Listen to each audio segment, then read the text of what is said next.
One man, one mission, to rid the world of chronic anxiety once and for all. The Anxiety Guy, Dennis Simsek, shares his personal transformation from living a life filled with overwhelming worry to becoming a full-fledged positivity machine, a leading authority in generalized anxiety. Dennis gets to the truth of your mental health challenges and sets you on a path to transforming each and every area of your life. Here he is, the one and only, the Anxiety Guy. Welcome to episode 262. You are listening to the Anxiety Guy podcast, and I am grateful to have you as a weekly listener. I'm Dennis Simsek, and I woke up this morning with so much gratitude and so much joy and a feeling of limitless capability within me and all the warriors out there, that I just want to share the important lessons that anxiety has taught me over the years so that you can begin broadening your perspective and not just succumbing to taking care of whatever symptoms, physical, mental, that you may be experiencing that come along with anxiety. Before I get into it, I want to share with you that the personalized anxiety meditations are now ready at theanxietyguy.com under meditations. These are powerful, powerful tools that you can use every single day to create further wisdom that will arise within you, clarity, realizations, epiphanies that you need to see beyond your negative emotions. So head on over to theanxietyguy.com and visit the page Meditations to learn more. And as I mentioned, today is all about the lessons that anxiety has taught me over the years. And I know what it's like to hear something like this. You're going, Dennis, what lessons? Anxiety teaching lessons? All I really want is to get rid of my anxiety. I don't want to feel this. I understand. I've been there. But the truth is that if we look at our patterns, mental, emotional, behavioral, energetic patterns, we can truly understand what doesn't work. So if we are in fact looking to distract ourselves or run from the very fears that are arising within us, then we're not healing. We are just coping. And we don't want to live in a world of coping and managing. We want to heal so that we can truly enjoy the people around us and our lives the way we are meant to. So let's get into these important lessons that anxiety has taught me so that I can help you broaden your perspectives. The first one comes down to understanding that healing doesn't mean that you never feel anxious feelings again. It means that it doesn't lead to emotions and overthinking anymore. Interesting. You know, back in the day, I thought that when you were healed, that you were going to be happy, happy, happy, happy. That's not really the case, because you still have a survival or reptile brain that is looking to attach itself and its perceptions to the emotional brain so that it can create a jolt within you in order to take some form of action to run from a potential fear, or to fight back, or to freeze. We still have that mechanism within us. The only difference is it is tamed. So healing doesn't mean that you will never feel anxious feelings. What it means is that you may still experience a feeling, but the feeling won't turn into an emotion. The emotion won't turn into an action.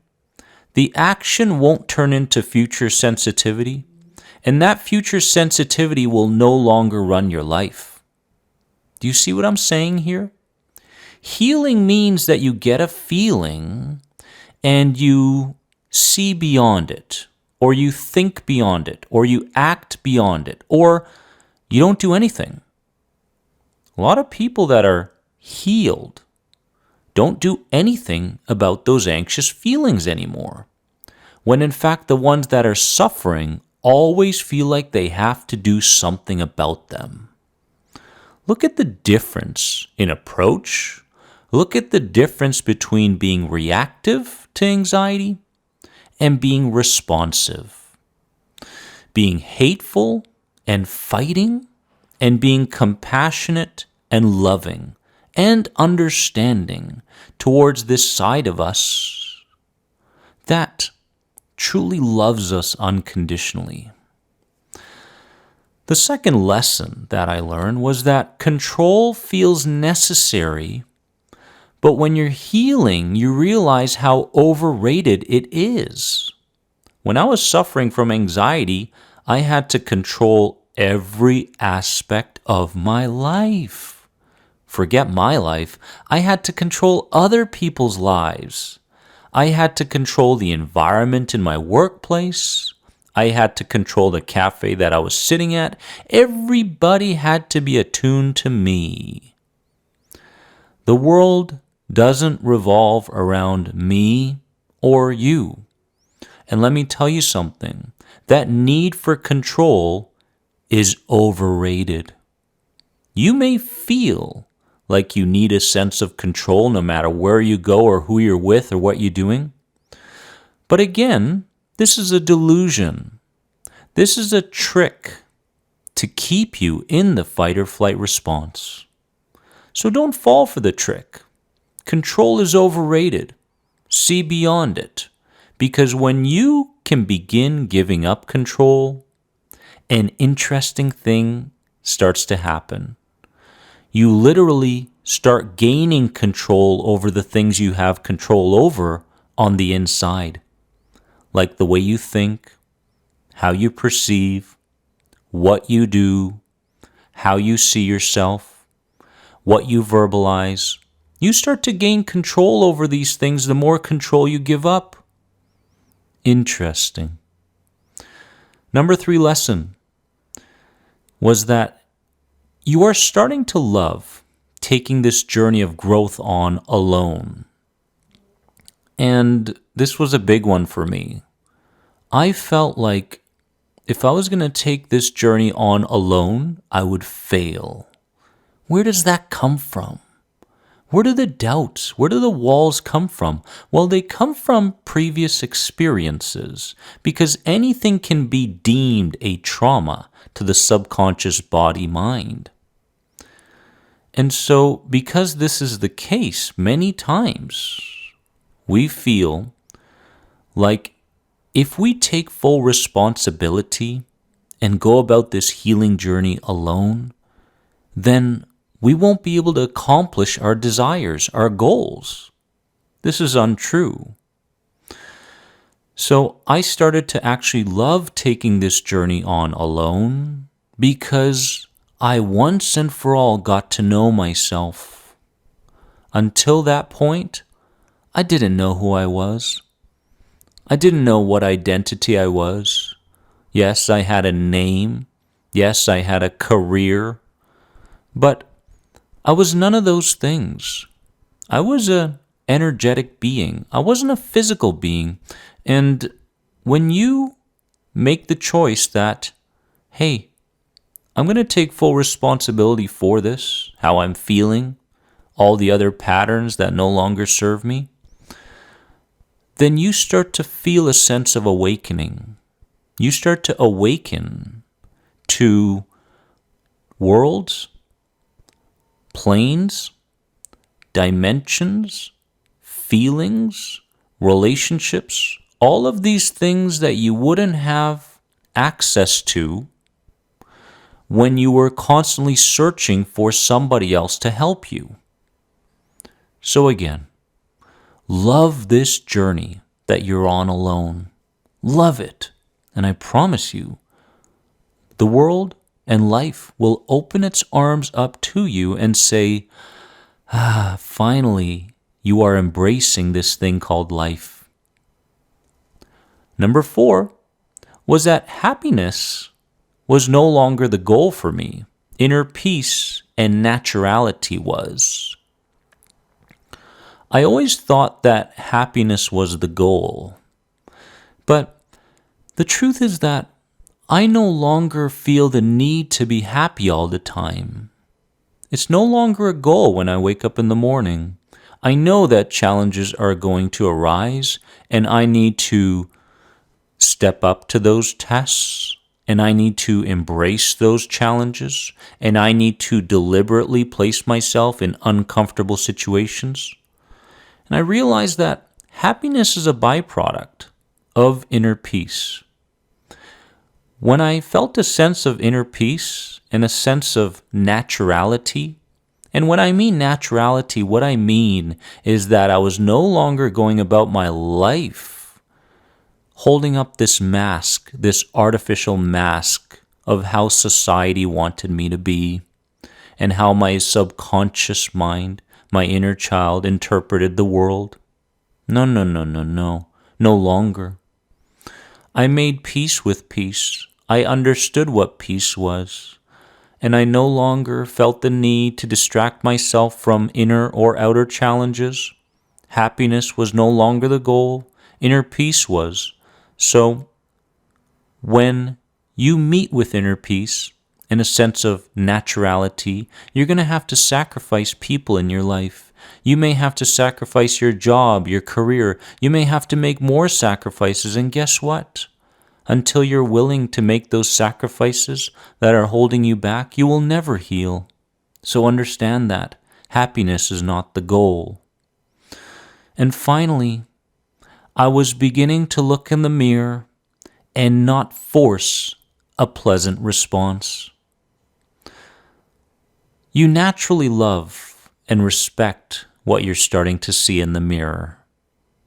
I remember when I was going through what I thought was my healing journey, I would do all these positive affirmations in the mirror, and they were loud, and they were constant. But every time I did an affirmation, I had a feeling that I was lying to myself. Why? Well, it was because there was an incongruence or disharmony between the inner child mind, subconscious, and the adult mind, conscious. These two minds must be in harmony in order for those affirmations to seep down to a heart level. Because just because you say something doesn't mean that it's going to stick. Just because you consciously believe something doesn't mean that it's going to stick. And so there are times in our lives when we go about our healing journey and we get the sense that we're feeling better at times, but at the same time, stuff from the past starts arising. An image here, a dream there, someone from your past gives you a call. All these energetic occurrences where the subconscious says, okay, I guess we're healing and resolving things. Maybe it's a good time to handle this. So it brings into your life experiences that you can continue to resolve. So when you're healing, don't think that just because you run into roadblocks or challenges, that's a bad thing. That's a good thing, a very good thing, in fact. And when you look in the mirror, you want to naturally love and respect what you see. You want to say the words, you want to believe them, you want to feel them, and you want to love them. Because this journey really is a divorce from fear and a reconnection with love. That's what it is. That's really what it is. Anxiety can teach us many lessons when we can finally choose to combine the receiving and the releasing aspects of healing. Receiving involves receiving the wisdom needed through meditation, grounding, forest bathing, and other meditative moments. And releasing involves the ability to safely regress to the cause of your anxiety and prove to our bodies that we're no longer stuck in the past traumatic experiences. Because your body does feel like it's stuck in the past. It hasn't resolved that past trauma. It believes that it's still within it. And as long as your body is still stuck in the past, your mind will also continue to look for the worst possible scenario to show up in the future. We don't want this to happen. So what I want you to do today is really understand these 5 important lessons and understanding the 2 aspects of healing that I talk about in the latest book, F Coping, Start Healing, which is based around receiving the wisdom and releasing what needs to be released within you in order to have that congruence between the child mind and the adult mind. I really hope from the bottom of my heart that you're starting to understand this journey that you're on better, because it is going to lead you towards your purpose and mission, which in fact you don't even have to think about. You don't have to reach for. You don't have to discuss with anyone. Just allow the process to happen because you trust in this journey that you're on. Did I ever mention that I love you all from the bottom of my heart? And did I mention that you are more than anxiety?